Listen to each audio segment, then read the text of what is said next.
पति मन मान। हाय स्टूडेंट्स, कैसे हैं आप? आशा करते सब अच्छी होंगे। आज हम आपको टेंस की सीरीज में ही प्रेजेंट कंटिन्यूस टेंस सिखाने वाले हैं। मैंने जो है पहले ही आपको बताया हुआ है कि हम लोग इस प्लेलिस्ट के माध्यम से सारे टेंस पढ़ेंगे। टेंस के बाद हम लोग रीऑर्डरिंग पढ़ेंगे, सिंथेसिस क्या नाम उसका, डायरेक्ट इनडायरेक्ट पैसिव एक्टिव भी पढ़ेंगे। हालांकि सिंथेसिस वगैरह भी सब हमारे ग्रामर पे पढ़े हुए हैं, लेकिन ये प्लेलिस्ट हम केवल छोटे बच्चों के लिए, 10th क्लास तक के बच्चों के लिए बनाने वाले हैं। हालांकि यहाँ पे 12th वाले बच्चे भी कई ऐसे हैं जो वाक्य नहीं बना पाते हैं, तो वो लोग टेंस जरूर पढ़ लीजिएगा।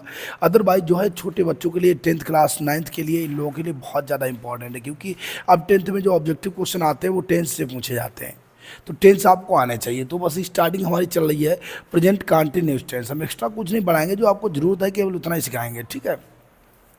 तो यहाँ पे क्या होता है, सबसे पहले कंटिन्यूस शब्द ही होता है जारी रहना। इसमें रहा शब्द, रहा, रही, रहे, present continuous, past continuous, perfect continuous, वो फ्यूचर कंटिन्यूस, सब में रहा, रही, रहे शब्द का प्रयोग होता है। तो ठीक वही यहाँ पे भी होगा कि जिन हिंदी वाक्यों के अंत में रहा है, रही है, रहे हैं आदि शब्द आते हैं, रहा, रही, रहे हैं आदि शब्द आते हैं, प्रेजेंट कंटिन्यूस टेंस के वाक्य कहलाते हैं। मैंने हमेशा इस तरीके से रूल्स बनाए हुए हैं कि आप लोग चाहें तो अपने विद्यालय के लिए भी नोट्स तैयार कर सकते हैं, तो आप इनको लिख सकते हैं। बिल्कुल फेयर कॉपी बना लीजिए और फेयर कॉपी पर लिखिएगा। बिल्कुल हर जगह कार्य करने वाले, कोई भी आपको गलत नहीं साबित करेगा।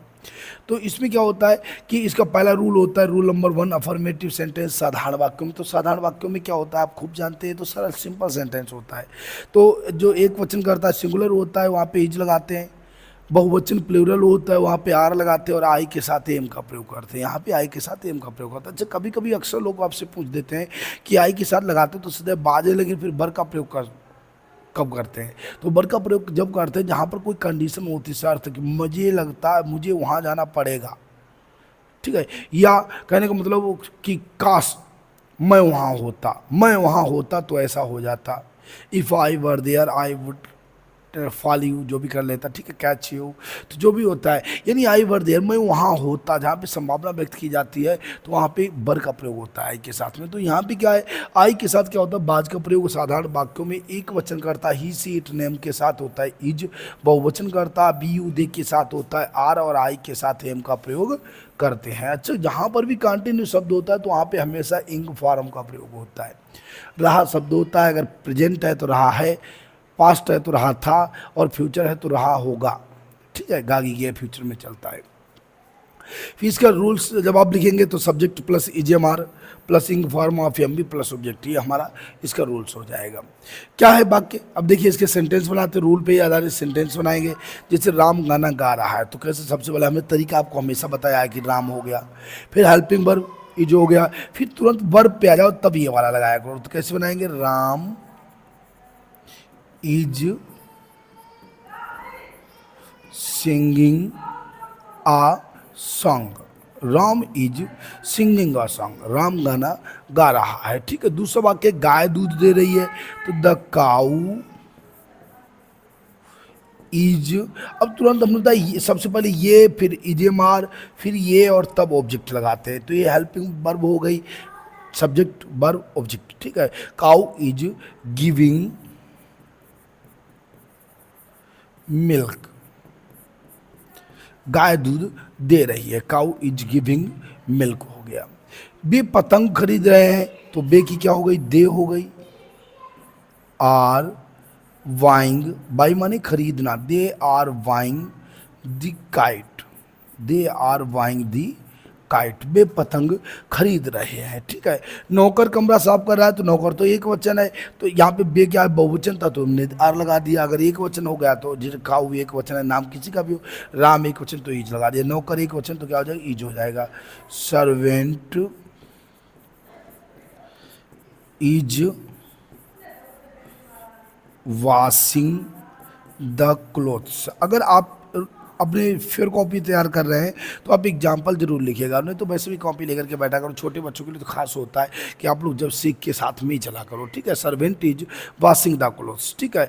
हम कानपुर चिड़ियाघर देखने जा रहे हैं, तो सबसे पहले सब्जेक्ट हो गया वी तो बहुवचन है तो आर लगाएंगे। फिर क्या करने जा रहे हैं, जा रहे हैं, गोइंग, क्या करने जा रहे हैं? देखने, to see. We are going, हम जा रहे हैं, क्या देख करने जा रहे हैं? टू सी कानपुर। तो पहले जा कहाँ रहे, पहले ये बात बता दो।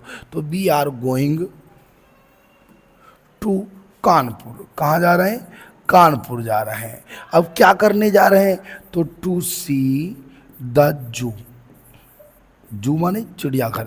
हम चिड़ियाघर देखने कानपुर जा रहे हैं। We are going to see the zoo. ठीक है, going to Kanpur to see the zoo. चोर रुपए चुरा रहा है, तो कैसे बनेगा? द थीफ इज, स्टील माने चुराना होता है, stealing rupees. The thief is stealing rupees. तो इस तरीके से आप सारे सेंटेंस बना लीजिएगा। बहुत सरल होता है कि एक वचन करता है तो इज लगा दो, बहुवचन करता है तो आर लगा दो, आई है तो एम लगा दो। बस यही हमारे रूल्स फॉलो होते हैं। हमने बी देखा बहुवचन, बी दे यू, ये सारे क्या है बहुवचन है तो आर लगा दिया, एक वचन था तो इज लगा दिया। ठीक है। रूल नंबर 2 हमारा क्या होता है कि निगेटिव सेंटेंस नकारात्मक वाक्यों में क्या होता है? इजेमार के बाद नाट लगा देते। रूल यही रहेगा, मगर खाली इजेमार जहाँ पे आप लगाएंगे उसके बाद नाट लगा देंगे, बार बाकी सेम चलता है। Subject plus is am are plus not plus ing form of M V plus object. अब इसके सेंटेंस देखो कैसे बनाते हैं। कोमल मंदिर नहीं जा रही, तो आप कैसे बनाएंगे बताइए? कोमल, ये तो नाम है तो इज लगेगा। अब बस यहीं पे नाट, थर्ड अवस्था में नाट लगाया जाता है। कोमल इज नॉट, जाना की क्या होगी? Going to temple. Komal is not going to temple, Komal मंदिर नहीं जा रही है। ठीक है। कैलाश पत्र नहीं पढ़ रहा है, तो Kailash is not reading a letter. Kailash is not reading a letter, Kailash पत्र नहीं पढ़ रहा है। Kailash is not reading a letter. ठीक है। पुलिस चोर के पीछे नहीं भाग रही है, तो कैसे बनाएंगे? द पुलिस इज नॉट, भागना क्या होती? Running, running after. पीछे भागना कभी भी हो तो रनिंग आफ्टर लगाना है। ठीक है। पीछा करना हो तो चेजिंग लगाना। तो the police is not running after, किसके पीछे? The thief, running after the thief हो जाएगा। ठीक है। अगला है सूरज पूरब में नहीं निकल रहा है। सूरज पूरब में नहीं निकल रहा है, तो कैसे बनाएंगे? The sun is not shining in the east. The sun is not rising, क्या लगाएंगे आप? निकलना की राइज होती है तो राइजिंग हो जाएगी, राइजिंग इन द ईस्ट। ठीक है। सूर्य पूरब में नहीं निकल रहा है। ठीक है। तो कैसे बनाएंगे? The sun is not rising in the east. जाइए भाई।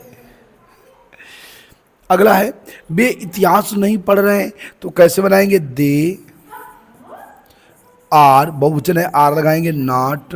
पढ़ना क्या होगा? रीडिंग, पढ़ाना हुआ है। ठीक है। तो पढ़ाना क्या होती है? टीचिंग होती है। They are not teaching history, they are not teaching history. वे इतिहास नहीं पढ़ रहे हैं, पढ़ा रहे हैं, तो दे आर नॉट टीचिंग, वे नहीं पढ़ा रहे हैं हिस्ट्री, इतिहास हो जाएगा। ठीक है। तुम्हारे भाई साहब आगरा से नहीं आ रहे हैं, तो कैसे बनाएंगे? योर ब्रदर, तुम्हारे भाई साहब, योर ब्रदर एक वचन है तो इज नॉट कमिंग, कम माने आना होता है। कहाँ? आगरा से के लिए फ्रॉम लगाते हैं। Your brother is not coming from Agra, तुम्हारे भाई साहब आगरा से नहीं आ रहे। बना लीजिएगा, ये निगेटिव सेंटेंस हो गए। सब बना के चलेगा, आपने एक साथ में ही बना के चलिएगा। बहुत ही सरल सेंटेंस है। हालांकि मैंने हर मिनिमम 5 से 6 सेंटेंस सारे रूल्स के साथ मिलाए हुए हैं ताकि आप बेहतर सीख सकें। ठीक है। तो कुछ नहीं किया हमने, खाली इजेमार था, उसके साथ नाट लगाना है आपको। ठीक है। जब नहीं लिखा है तो खाली नाट वहीं पे लगा दो, बाद बाकी जैसे बना रहे थे आप वैसे बना दो। जैसे सबसे पहले सब्जेक्ट हो गया, फिर हेल्पिंग वर्ब हो गई, तो फिर वर्ब हो गई, फिर ऑब्जेक्ट हो गया। नाट लगाना है तो हेल्पिंग वर्ब के साथ नाट लग जाएगा। ठीक है। बना लीजिएगा। उसके बाद हम आगे बढ़ते हैं। अगला रूल 3 हमारा देखो क्या कह रहा है rule 3, interrogative sentence. Interrogative sentence second type और फर्स्ट टाइप दो होते हैं। फर्स्ट टाइप में जो क्या से शुरू होने वाले वाक्य होते हैं, अगर फर्स्ट टाइप है क्या से शुरू होने वाला वाक्य है तो बस हेल्पिंग वर्ब ईजीएमआर को सबसे पहले लगा दो। ईजीएमआर प्लस सब्जेक्ट, हमने फॉर्मूला लिखा है ईजीएमआर plus subject plus ing form of MB plus object plus others, ठीक है, क्वेश्चन मार्क, ठीक है। क्या से शुरू होने वाले वाक्यों में ईजीएमआर को कर्ता से पहले लगाते हैं। अब देखो इसे कैसे बनाएंगे। हमारा पहला सेंटेंस है, क्या तुम उसे बुला रहे हो, क्या तुम उसे बुला रहे हो, तो तुम तो बहुवचन है तो इसका मतलब पहले क्या लगेगा, आर लगेगा। सबसे पहले आर, फिर तुम की लगा दो यू, फिर बुलाना की कॉलिंग, कॉलिंग, और उसकी क्या होगी him. Are you calling him, क्या तुम उसे बुला रहे हो, ठीक है। क्या धोबी कपड़े, धोबी तो नाम है, एक वचन है तो ईज लग जाएगा, तो ईज, फिर धोबी के लगाओ वाशरमैन, क्या होगा is washerman,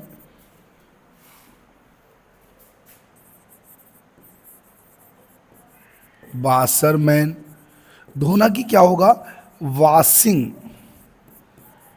the clothes, is washerman washing the clothes, क्या धोबी कपड़े धो रहा है, is washerman washing the clothes, ठीक है। क्या मेहमान घर नहीं जा रहे हैं, तो मेहमान आर, मेहमान तो बहुत सारे हो जाएंगे, जा रहा है होता तो एक होता, जा रहे हैं तो बहुत सारे हो गए।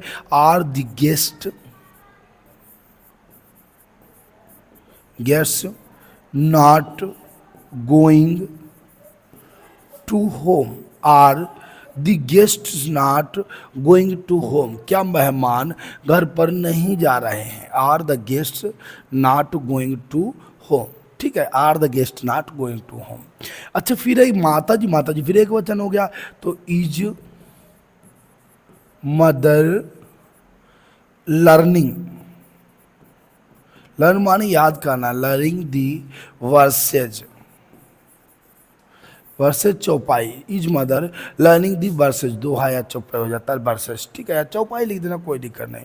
क्या वे तुम्हारी सहायता कर रहे हैं, तो कैसे बनाएगा, वे बहुवचन है तो आर से बनाइएगा आर, फिर वे की लगाइए दे, फिर सहायता करना की helping you, are they helping you, क्या वे तुम्हारी सहायता कर रहे हैं, ठीक है। क्या चपरासी घंटी नहीं बजा रहा है, तो कैसे बनाएंगे, इज द पियोन, कैसे बनेगा, is the peon not ringing the bell, is the peon not ringing the bell, क्या चपरासी घंटी नहीं बजा रहा है। तो आपको बस केवल इतना सीखना है, जो सिंगुलर होता है एक वचन होता है उसमें आप ईजीएमआर लगाते हैं, जो प्लूरल होता है बहुवचन होता है उसमें सिंगुलर में एक वचन में इज लगा दिया, प्लूरल बहुवचन के लिए आर लगा दिया और आई के साथ एम लगाते हैं। हाँ क्या है कि अगर फर्स्ट टाइप है तो हेल्पिंग वर्ब को पहले लगा दो, और अगर सेकेंड टाइप है तो सबसे पहले क्वेश्चन वर्ड और फिर हेल्पिंग वर्ब लगाते हैं, ठीक है।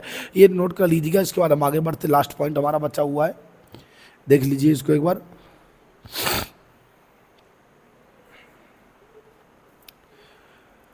सेकेंड टाइप में क्या होता है कि बीच में प्रश्नवाचक शब्द होते हैं।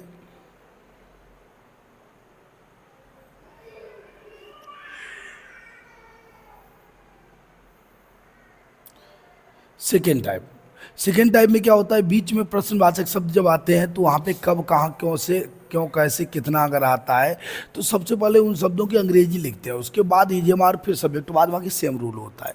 पूरा फार्मूला भी वही है, केवल WH वर्ड आगे लगा दिया जाता है। जो आप ये वाला सेंटेंस बनाते हैं यही वाक्य बनेंगे, लेकिन केवल आगे WH वर्ड लगा दो, जो भी क्वेश्चन वर्ड हो, वाई हो, वाट हो, वेन हो, हुम हो, ये सारे क्वेश्चन लगा दो, बाद बाकी सेम बना दिया जाता है, ठीक है। तो ये वाक्य हमारा सेकेंड टाइप वाले कहलाते हैं। तो कैसे कि तुम राम को गाली क्यों दे रहे हैं, तो बताइए मुझे, क्योंकि अंग्रेजी क्या होती है, वाई, क्योंकि अंग्रेजी क्या होती है, वाई होती है, तो वाई सबसे पहले क्वेश्चन वर्ड होगा, फिर तुम बहुवचन है तो आर लगेगा, फिर तुम के लगाइएगा यू, और गाली देना क्या होती है, एब्यूजिंग, किसको गाली दे रहे थे, Ram, why are you abusing Ram, तुम राम को गाली क्यों दे रहे हो, why are you abusing Ram. वह कब स्कूल जा रहा है, तो सबसे पहले कब की क्वेश्चन वर्ड सबसे पहले होगा, ठीक है। तो क्या होगा, वेन, फिर इज, वह के साथ में क्या है, वह एक वचन है तो इज लगेगा, तो कैसे बनेगा, when is he going to school? When is he going to school? वह कब स्कूल जा रहा है। ठीक है, अगला सेंटेंस है माता जी किसे पढ़ा। तो सबसे पहले किसे, किसी की क्या होती है, whom होती है, whom।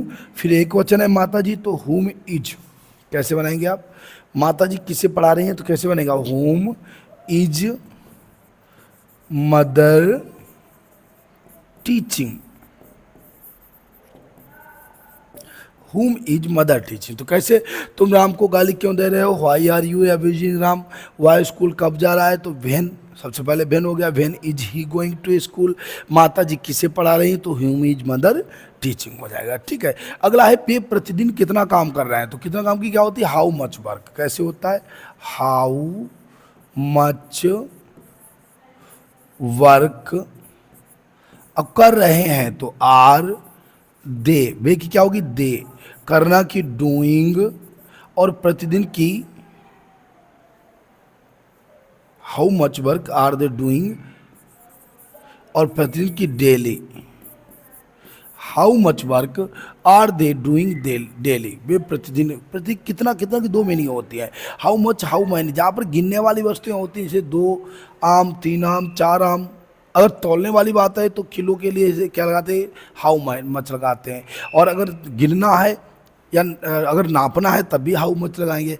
कितने रुपए, तो कितने रुपए की, रुपए तो गिनती किए जाते हैं, तो हाउ मैनी लगाते हैं। ठीक है, तो ध्यान रखिए, how much work are they doing daily. ठीक है, राहुल क्या लिख रहा है, तो क्या की क्या होगी, व्हाट। राहुल एक वचन है तो इज लगाएंगे, व्हाट इज राहुल। और लिखना की क्या होगी, writing, what is Rahul writing. ठीक है, राहुल क्या लिख रहा है, व्हाट इज राहुल राइटिंग। अगला, वे कहाँ सो रहे हैं, तो कैसे लगाएंगे आप, सबसे पहले वेयर, कहाँ की। फिर बे बहुवचन है तो आर लगाओ। फिर दे, और सोना की sleeping, where are they sleeping. ठीक है, वे कहाँ सो रहे हैं। तो इस तरीके से आप सेंटेंस को बना लीजिएगा। बहुत सरल सेंटेंस है। इसका एक रूल अभी और छोटा सा बचा, वो भी देख लेते हैं, बस टेंस ओवर हो जाएगा। ठीक है, तो सबसे पहले जो क्वेश्चन वर्ड होते हैं, हाउ मच, हाउ मैनी, ये सारे क्वेश्चन एक साथ लगाते हैं। उसके बाद इजेमार, फिर लगाते हैं सब्जेक्ट और फिर ऑब्जेक्ट। ठीक है, अगला हु वाले वाक्य जो होते हैं, तो सबसे पहले हु की अंग्रेजी इसमें हमेशा इज का प्रयोग किया जाता है। ठीक है, तो झूठ कौन बोल रहा है, तो कैसे बनाएंगे, हु इज। अब बोलना की क्या होती है, telling a lie, who is telling a lie, झूठ कौन बोल रहा है। ठीक है, इसको कैसे बनाएंगे, कौन सेब तोड़ रहा है, who is plucking. Pluck means क्या होता है, तोड़ना, the apple, who is plucking the apple. सेब कौन तोड़ रहा है, who is plucking the apple. Cricket कौन खेल रहा है, तो कैसे बनाएंगे, हु इज, खेलना क्या होती है, playing cricket, who is playing cricket. Cricket कौन खेल रहा है, हु इज प्लेइंग क्रिकेट। ठीक है, मंदिर में कौन सो रहा है, तो who is sleeping in the temple, who is sleeping in the temple. मंदिर में कौन सो रहा है, who is sleeping in the temple. ठीक है, तो ये हमारे WH वर्ड वाले सेंटेंस होते हैं, WH वर्ड वाले वाक्य होते हैं। झूठ कौन बोल रहा है, हु इज टेलिंग अ लाई। सेब कौन तोड़ रहा है, who is plucking the apple. Cricket कौन खेल रहा है, हु इज प्लेइंग क्रिकेट। ठीक है, मंदिर में कौन सो रहा है, who is sleeping in the temple. ठीक है, तो इस तरीके से आप सेंटेंस बना लेंगे और ये हमारा tense present continuous tense complete हो गया। इसके बाद हम लोग प्रेजेंट परफेक्ट टेंस पढ़ेंगे। हम सारे टेंस आपके कंप्लीट कराएंगे, बस आप हमारे साथ जुड़े रहिएगा, आपके सारे टेंस कंप्लीट होंगे। अच्छा, वीडियो को देखने के बाद आप लोग कुछ न कुछ अपनी प्रतिक्रिया जरूर दिया करो। अगर आप लाइक करते तब भी मैं जो है उसको देखा करते। लाइक है, शेयर है और सब्सक्राइब कुछ न कुछ ज़रूर किया करो। वैसे तो कुछ न कुछ कमेंट में बताया करो, अच्छा लगा वीडियो, आपको नहीं अच्छा लगा या क्या कमी रह गई उसको बताया करो, उसमें सुधार कर दिया जाए। और आज के लिए जो है, जय हिंद।